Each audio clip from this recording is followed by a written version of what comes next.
संगति थी मेरी वो कुछ इस तरीके की थी। मेरे साथ जो स्कूल में लड़के पढ़ा करते थे उसमें कुछ आईपीएस के बेटे थे, कुछ बिजनेसमैन के बेटे थे, तो कुछ इस तरह की संगति रही, कुछ उन लोगों का प्रभाव रहा और मैं गलत संगति में जाता रहा। अच्छा। एक समय मेरा वक्त ऐसा आया कि क्लास 7 में मैं अपना घर छोड़ के भाग गया और फिर करीब 1 साल से ज्यादा मैं घर से बाहर रहा। बहुत ढूंढने के बाद मेरे एक मामा जी हैं जो मुझे पकड़ के लेकर के आए, घर वापस किया। घर से भाग क्यों गए थे आप? क्योंकि मुझे घर के अंदर बांधा जाता था, कोशिश करी जाती थी। मेरे पापा मम्मी बहुत ज्यादा परेशान थे, वो चाहते थे कि मैं सुधर जाऊं, उसके लिए वो तरह तरह के पंडितों के पास जा रहे थे। अच्छा। पूजा पाठ करवाते थे, अनुष्ठान करवाते थे और जो कुछ वो कर सकते थे वो कर रहे थे। अच्छा। और जहां उन्हें जो बताता था वो वहां चले जाते थे और मन्नतें माना करते थे और कोशिश किया करते थे कि किसी तरह, मैं घर का सबसे बड़ा बेटा था, मेरे बाद 2 भाई और 1 बहन थी। अच्छा। तो उनको ये लगता था कि अगर ये बिगड़ रहा है इसके साथ साथ पीछे की 3 लोग बर्बाद हो जाएंगे। तो वो बहुत चिंतित थे और इन्हीं सब संगति के बीच में मेरे परिवार वालों ने मुझसे दूरी बढ़ाई, मेरे भाइयों ने दूरी बढ़ाई, मेरे रिश्तेदारों ने दूरी बढ़ाई। मुझे एक किस्सा याद है कि मेरे मामा जी की बेटी की शादी थी, हमारे घर में कार्ड आया, फोन पे इनविटेशन आया। अच्छा। लेकिन साथ में एक मैसेज आया कि संजय को शादी में लेके मत आना। अरे। क्योंकि उनको मालूम था मैं किसी भी बात पे झगड़ा करना, किसी बात पर गालियां बकना, और गालियां तो इस तरीके से बका करता था जैसे लोग गाना गा रहे हैं, नई नई गालियां इजाद किया करता था। और मैं सोचा करता था कि जब मैं नई गाली इजाद करूंगा तो उससे लोगों पर प्रेशर पड़ेगा। अच्छा। कि कुछ अलग सा कुछ बताया, बोला है इसने। और इसी सब चीजों में मैं बढ़ता चला गया। थोड़े दिन बाद मुझको समझ में आया कि ये काम जो है जो मैं कर रहा हूँ पापा का, इससे मुझे ज्यादा पैसे की जरूरत है, क्योंकि मुझे ज्यादा शराब चाहिए थी, ज्यादा सिगरेट चाहिए थी। एक ऐसा समय आया जब मैं सुबह से लेकर शाम तक 125, 150, 100 सिगरेट पिया करता था। मेरे यहाँ पर एक छेद था जो कि परमेश्वर के अनुग्रह से, मैं इस बात को मानता हूँ कि परमेश्वर हमारी जब पहचान को बदलता है। मैं आपको बता दूं, मेरे पास एक फोटो है जो उस समय पुलिस थानों में लगी हुई थी। अच्छा। और वो फोटो है, अगर आप उस फोटो को मेरी देखें और मुझको आज देखें तो आप कभी नहीं पहचान सकते ये वो संजय गुप्ता है जिसकी फोटो पुलिस थानों में लगी रहती थी। अच्छा। और बाल रखा करता था इस तरीके से, पीछे लंबे बाल, और मतलब एक अलग स्टाइल था मेरा अपना कि मैं दिखूं कि कुछ हूं मैं। मेरे देखने से भी रौब पड़े लोगों पर। अच्छा। और इस तरीके से चलता रहा। तो उसी समय में जब मैंने सोचा कि मुझे कुछ ऐसा काम करना चाहिए जिससे मैं ज्यादा पैसे कमा सकूं, तो मुझे कैसे, और घर से भागा हुआ था, तो उसी वक्त एक ऐसे व्यक्ति से मुलाकात हुई, उसने कहा कि कैरियर बन जाओ। कैरियर का मतलब जो सामान ले जाता है। अच्छा, ठीक है। तो लखनऊ के पास, मैं लखनऊ का रहने वाला हूँ बेसिकली, मेरी मुलाकात आपसे मेरठ में हुई है, लेकिन मेरी पैदाइश और सब कुछ मेरा लखनऊ से। मैं बड़ा वहीं पे हुआ। और लखनऊ के पास 20-22 किलोमीटर पे एक जगह है, उसका नाम बाराबंकी है। और बाराबंकी में टिकरी टिकरा गांव है जो कि अफीम के लिए पहचाना जाता है। अच्छा। बताया जाता है कि वर्ल्ड में सबसे ज्यादा अफीम की पैदाइश वहां पर होती है। अच्छा। खेतीबाड़ी होती है। मैं वहां से अफीम लेके जाता था और नेपालगंज जाकर के और वहां से चरस लेकर के आता था। उसमें मुझे एक ट्रिप पे कई हजार रुपए मिल जाता था। और मैं बता दूं, I was enjoying my life अच्छा। लेविशली।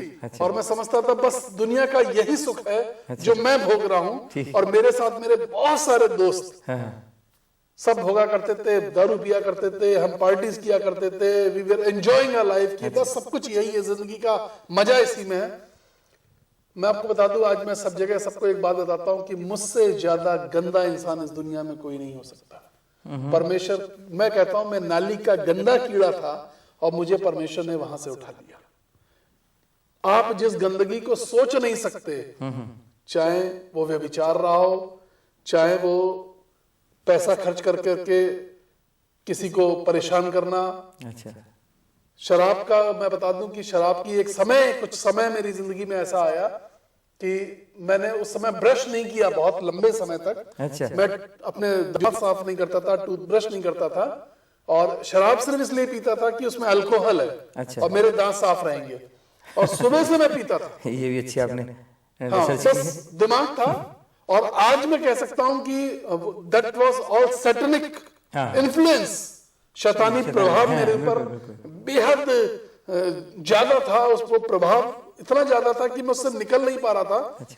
मेरे माँ बाप जब कोशिश करते थे तो उनकी कोशिशों में मैं आपको मुझे एक हिस्सा याद आ रहा है, मैं आपको बताना चाहता हूँ छोटे से उसमें कि मेरे पिताजी एक ऐसे पंडित से मिले जो बहुत ही बुजुर्ग थे, बहुत काबिल थे उस समय के। अच्छा। और उन्होंने एक मंत्र बताया और मुझे बताया तो कि भाई ये इससे करवाइए और जाप करवाइए। तो 3 बजे रात में मैं उठा करता था, 2:45 बजे रात में उठता था। अच्छा।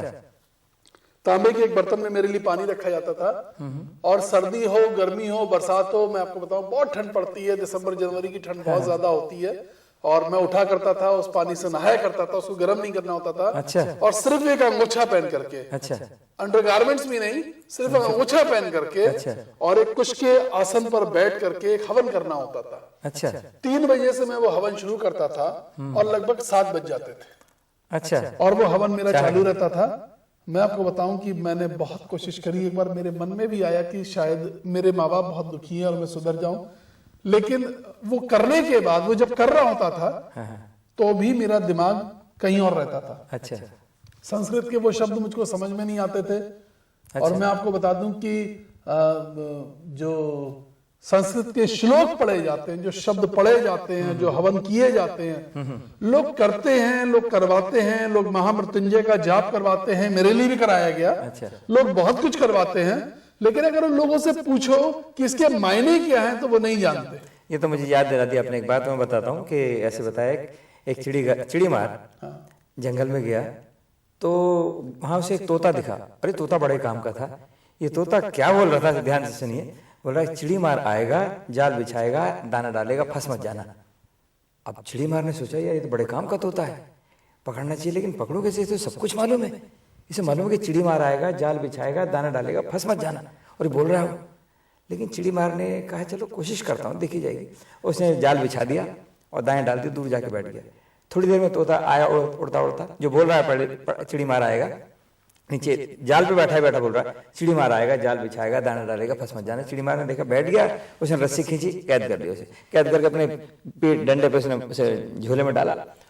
झोले में पड़ा तोता क्या बोल रहा है, चिड़ी मार आएगा, जाल बिछाएगा, दाना डालेगा, फंस मत जाना। कुछ नहीं मालूम, उसे मालूम नहीं, क्योंकि उसने सिर्फ वो सीखा था। ऐसी बहुत सारी बातें रट लेते हैं, लेकिन जो जीवित ईश्वर से बात मैं प्रार्थना है वो तो बातें करना है। जॉनसन भाई, मैं आपको बताऊं कि लोग बड़े अंधविश्वास में भागे चले जा रहे हैं। और मुझको दुर्गा का लॉकेट पहनाया जाता था, कभी कोई चीज पहनाई जाती थी, कभी हनुमान बाण बोला जाता था, वो बांध दिया जाता था। मतलब एक पेरेंट्स जो कर सकते हैं ईमानदारी के साथ। ये हाथ में जो बांधते हैं ये क्या चीज होती है? ये तागे होते हैं। वो कहते हैं कि कुछ लोग कहते हैं कि आशीष का तागा है, कुछ कहते हैं कि हमने तुम्हारी सारी अलाबला बांध दी और इसके साथ जो है तो बांध के वहीं जोड़ दी, वो वहां वो कि हमने उसको उन सब चीजों को बांध दिया। लेकिन मैं आपको बता दूं ये सब लाल पीले काले धागे सब व्यर्थ है। मैं आपको बताऊं कि है क्या कि दुनिया में लोग लकीर के फकीर हैं। हाँ।